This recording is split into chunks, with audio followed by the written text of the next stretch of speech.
dad was doing music, you know what I'm saying, a long time ago when I was a kid. He had his own group, he was doing music, man. I just loved music as a kid, playing the drums in the church, stuff like that, you know what I'm saying? I always grew around music.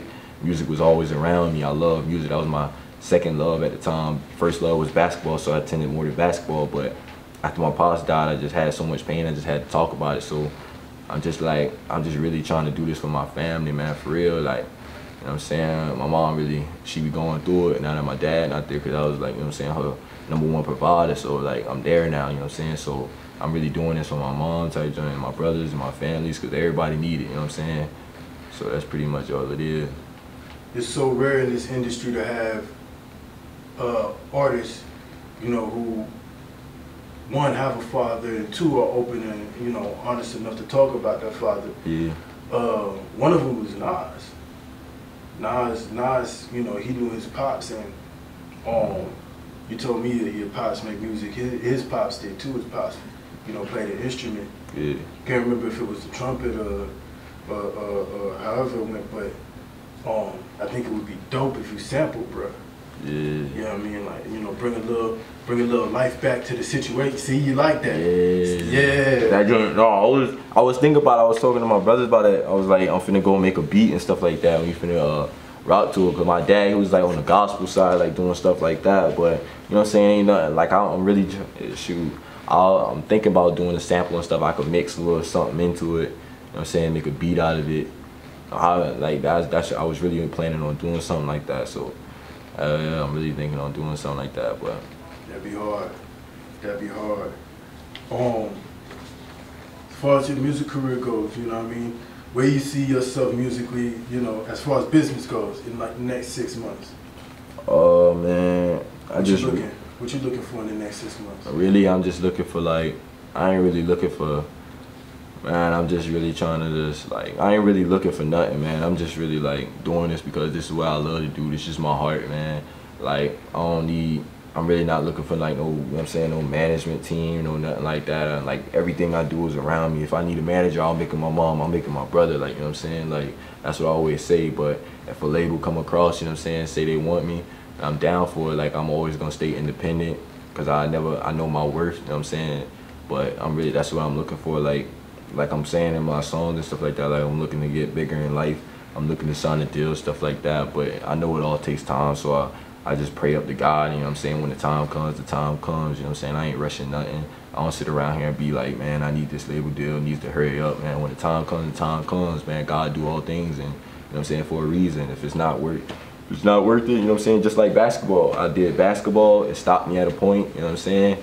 So everything happens for a reason, so I really just, you know what I'm saying, I just look up to God, man, just, you know what I'm saying, just lead me in the right direction.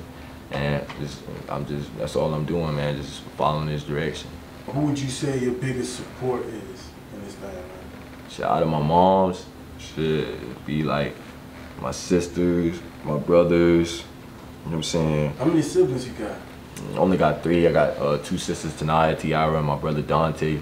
And then I say like my other brothers, like niggas I know for years, like Huncho, Bubba, Ace, you know what I'm saying, CJ, Draco, you know what I'm saying. I know them boys, they been down for me, you know what I'm saying.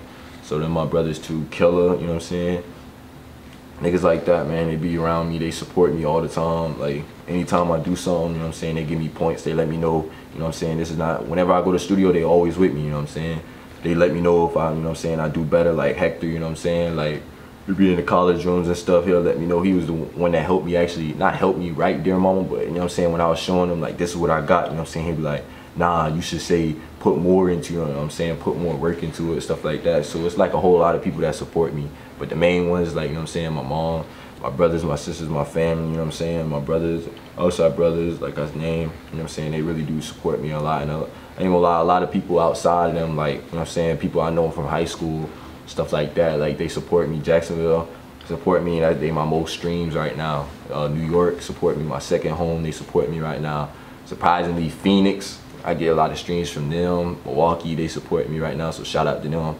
I seen a couple countries on there, like Belgium, France, Germany, so shout out to all them people that stream my joint, man. Like, I wouldn't be who I am, I wouldn't be in the studio, like, you know what I'm saying, have so much confidence that I have right now without everybody that streams and all my fans and stuff like that. So shout out to them, man. They just, like, you know what I'm saying, they support me just as anybody do, you know what I'm saying. do you look at, you know, music more as like a therapeutic thing, like a coping thing, or like do you look at it as like a hustle? Man, I think of it as, honestly, I just think of it as a way to be happy, man, because when I'm in the booth, when I'm writing and stuff like that, when I'm in the studio, man, it's all laughs, it's all smiles, man. I love getting in that booth. I'll be playing around and stuff, you know what I'm saying? Like, I just love it, man. Like, I'm not doing this shit to make money. I'm not doing this shit for no clout. I'm not doing this shit for no, like, none of that, man. I'm just doing this shit because this is what makes me happy. I just love doing it, man. It's just anytime you could do a job and you could laugh and giggle about it and stuff like that and play around in it, you know what I'm saying? That's just love, you know what I'm saying? So do what you love. Like, I seen Zion Williamson, he just got drafted, and he was like, it's great to have the game that I love as a job, you know what I'm saying? So just like music, man, if you love doing that, it's great to have that as a job rather than doing some job, you know what I'm saying? Your boss always on you, you just hate being there every day, you know what I'm saying? So I just want a job that I love doing, go to work every day or whenever I choose to and stuff like that, and just work and love it, you know what I'm saying? Be happy about what I'm doing. I really am just trying to get done with my first album, get everything straight. I'm trying to drop it like July, August, somewhere around there. I'm really just taking my time on it, man. First album, just wanted to, you know what I'm saying, jump, stuff like that. But that's really all it is. But if I do a show, you know what I'm saying, I would love it, man. I love to do a show, man. Like, if you know, drop your album, boom, you know, and now you got a show for it, you know, you about to have your show. Take me through, like, you know, the perfect experience of that day, like from when you wake up, like how you waking up at house. Hey, you know what I mean? Like, I was just, the crazy thing is, man, before this interview, I was just talking to my brothers about that stuff. Like, man, like, perfect show, man, would be like, honestly, perfect show would either be in Jacksonville or New York, honestly. But perfect show, like, I'll wake up butt naked, I ain't gonna lie. Like, I always sleep butt naked, I'll wake up, type joint, eat me a great breakfast, like, chill, man, call my brothers, meet up with my brothers, stuff like that, go shopping, stuff like that. Then, like, when I get to the show, bro, like, I'm gonna be, like, if you know me, bro, you know I'm goofy, you know I like to play around, stuff like that. So, like, on stage, I'm gonna be playing around, stuff like that, I'm gonna be goofy, stuff like that. And I tell my brothers all the time, bro, if I get into a show, I don't care what it is, I don't care if there's 2 people, I don't care if there's 100 people, 1,000,000 people, I'm jumping in the crowd. I don't care, I'm a hype dude, I love it, I'm a playful guy, goof around, play a lot. So, you know what I'm saying, I'm just gonna be lit up the moment, and I'm just gonna, that's just a perfect show for me, honestly. Who would you say, you know, has influenced you as an artist? To me, you have like a unique sound. I can't pinpoint nothing. Yeah. I also feel like you got a unique state of mind. But man, that's why, like, you know, you got your sound is so unique. But yeah. Who would you feel like has influenced you, man, in the game? Really, I'd really say, like, honestly, like Drake.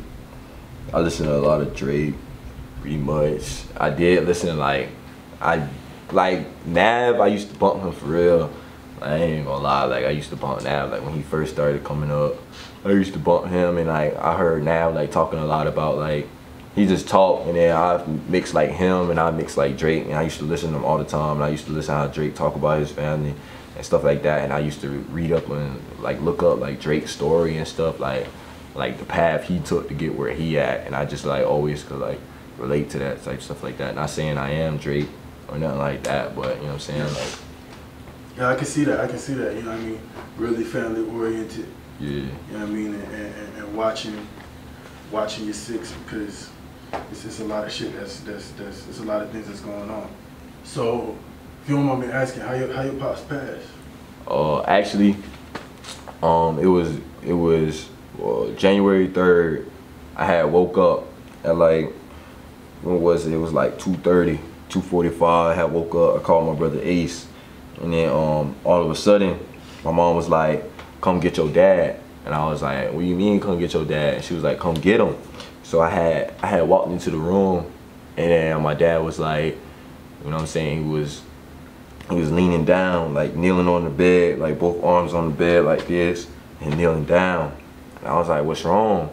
He was like, he couldn't barely talk. He was like, you know what I'm saying, like talking real, like something was in his throat. He was like, "My heart hurts." And I was like, "What's going on? Like, what happened?" He was like, I don't know, like my heart just hurts. And then after that, you know what I'm saying, I'm walking over to him and I see him like look up type joint, like, and I'm just like what's going on? Like he looked up and he did a serious look, and I'm like, damn, like something really going on. So then I went over there, helped him onto the bed, and then all the way until the ambulance came, I'm sitting there. He told me to go get him a rag. So I went in there, got him a rag, cooled it off, put it on his head, because his head, he was sweating so hard. And then his leg, like he couldn't feel his left leg. So I had put a pillow under his leg, waiting there. Mom had called the ambulance. Ambulance had came, you know what I'm saying? They helped my dad on there, like, you know what I'm saying? He looked like he was paralyzed, like they had to carry him, like it was so much dead weight. They had to carry him, so they had said he had a heart attack. Then we got to the hospital. I had left or something because I couldn't, like I was just going through it, you know what I'm saying? I couldn't take it. So I had left. My mom had called me and said he had to go to surgery because one of his main arteries in his heart had busted. So I was like, man, you know what I'm saying? He gonna be all right. He going through surgery, he gonna be good. I'm calling my bros like, yeah, this just happened, but I'm gonna go play basketball, man. I'm gonna get it through it, man. I go play ball, you know what I'm saying? I'm missing layups, you know what I'm saying? I can't shoot. Like, I'm like, damn, like what's going on? I get back in my car. My mom was like, yeah, he about to be done with surgery. They said everything going good, like he gonna be all right. When I had left the court, so I had went back up to the hospital, stopped by, got me something to eat. I'm sitting there and eating, and then I'm like, oh, I'm about to shower. They say everything's still good, like they about to get him back on. So I go back home, I'm on 2K, me and Johnny, we on 2K. I'm playing and stuff like that. My sister called me and was like, you know what I'm saying, Devontae, they saying they can't get his heart back up. So I'm like, what? I'm tripping, like, you know what I'm saying? I'm in that bit crying and shit, like, Johnny, bro, I'm not trying to lose my dad, like, you know what I'm saying? Like, I'm not trying to lose my dad, like, you know what I'm saying? He's like, bro, go up there. I went up there. Mom and them was like, oh, they getting his heart right. So I go use the bathroom. All of a sudden while I'm using the bathroom, I hear my mom screaming, my sister screaming. So I'm like, nah, bro, this ain't real. So I'm literally in the bathroom, like taking water and throwing it on my face, like crazy, like throwing it on my face. I walk out the bathroom. I'm gonna see the two doctors, and they like, I'm like, what's going on? My mom in there like screaming and stuff. I'm like, what? Screaming. So then the doctor was like, yeah, we tried to get his heart back up. We tried everything we used. He didn't make it. So I'm like, what? I'm like, what? Like I couldn't believe it. So I'm like, bro, this ain't true. So I walk out, man. I call Johnny. I'm like, bro, is this true? Is this really real? Like I'm chilling. Like, bro, this can't be true. Stuff like that. Like I'm bawling my eyes out, bro. Like it's just crazy, man. Cause like I always reminisce about it, man. Like it's crazy, cause when I was in there, you know what I'm saying? Like when I thought, like I had a feeling, I was like, you know what I'm saying? Like something just felt different from the point in time of me being there helping him. It was like, you know what I'm saying? It just was a different type of vibe rather than me just going in there and helping him, like, you know what I'm saying? And the average time, like giving him water or something like that. I felt a different vibe from it. Like I felt like something was real. Like I felt like touched. Like if you know me and my dad, like me and my dad never really had like that close bond, like, you know what I'm saying, where we like hang out and stuff like that. We never had that close bond. But at that moment, I had a close bond. Like I felt something weird. Like it was something like real. And I was like, I just didn't get it or something like that. I thought it was always gonna be alright because my dad had kidney failure. Like he got diagnosed with that like two years ago when I was going through it when I was 16. So he was already going through like health problems and stuff like that. But this time just felt like different. Like it just really felt different. Like he's been in and out of the hospital like a couple of times, but this moment, like it dead ass felt different. I didn't feel it at the time, and like ever since, like I always, you know what I'm saying, like that's the closest I ever been with my dad at that moment. Those last like 10-15 minutes that I actually spoke to him, that was the best moments of my life. Was like, you know what I'm saying, talking to him and helping him out. Because at the end of the day, I could have been that dickhead son and been like, no, I'm not helping him, and just, you know what I'm saying, like sat back and shit and be like, nah, man, I'm not helping him, like being mediocre with it. But anytime he ordered me to do something, I was quick to do it. Like I ran and got him the towel, ran and put the pillow on him, you know what I'm saying, ran to pick him up, you know what I'm saying, like, and anytime he needed me, you know what I'm saying, and he went out like that, you know what I'm saying, he passed away, but at least he knew, like, you know what I'm saying, like when he really needed me most, I was there, like, you know what I'm saying, even though I couldn't change the cause that he didn't pull through to surgery, like anyway, no matter what happened, like, you know what I'm saying, I was there when he needed me the most, like. moment of truth, like life on the line, you know what I'm saying? I was there when he needed me, you know what I'm saying? So I always just remember that, you know what I'm saying? And I always keep his coin, his business coin, you know what I'm saying? Whenever I go ball, stuff like that, I always keep his business coin on me, you know what I'm saying? He gave me that shit before he passed away. He was like, this means a lot to me or whatever, this is my business or whatever. He gave it to me. And you know what I'm saying? I kept that bit ever since. Like every time I go ball, I keep that bit on me. Every time I'm in the studio, that bit always in my pocket. Like I always keep that bit on me, man. So he always with me, you know what I'm saying? Yeah. If it was anything you could tell him, you know what I mean? Go ahead, speak your mind. If it was anything I'd tell my dad, I'd just say, you know what I'm saying, I love you. I appreciate everything you did for me, you know what I'm saying? Like anytime I really did needed something, he did it for me. And like I love him to death, man. And like I'm just like, I know he ain't want to go out like that, but you know what I'm saying, life happens, you know what I'm saying, we can't do nothing about that, so we gotta live it while we can. But I just want him to know that I love him, and like he knows, man, if he really need me, I'm there for him, and I'll always be there for him, like, you know what I'm saying, for real. And like I know he loved music, so, and I know he wanted me to do what I love most, you know what I'm saying, so I'm doing it for him, man. That's really all it is. Him, my family, my brothers. I do this shit for them, man. Like, whenever I do something, I don't really just put myself in front, you know what I'm saying? I put myself in last. I put my family, my brothers, everybody in front of me, you know what I'm saying? Whenever it comes down to it, I put them before I put me, man. That's just how I always am. That's just the type of person I am. I always did that. And I do this for them, man. And my dad, you know what I'm saying? I know he support me no matter what. And he's like my biggest, you know what I'm saying? My biggest, like, you know what I'm saying, angel, man. That's really all it is, man. I know I'm living out his dream right now, man, because that's really what he loved doing, was also music.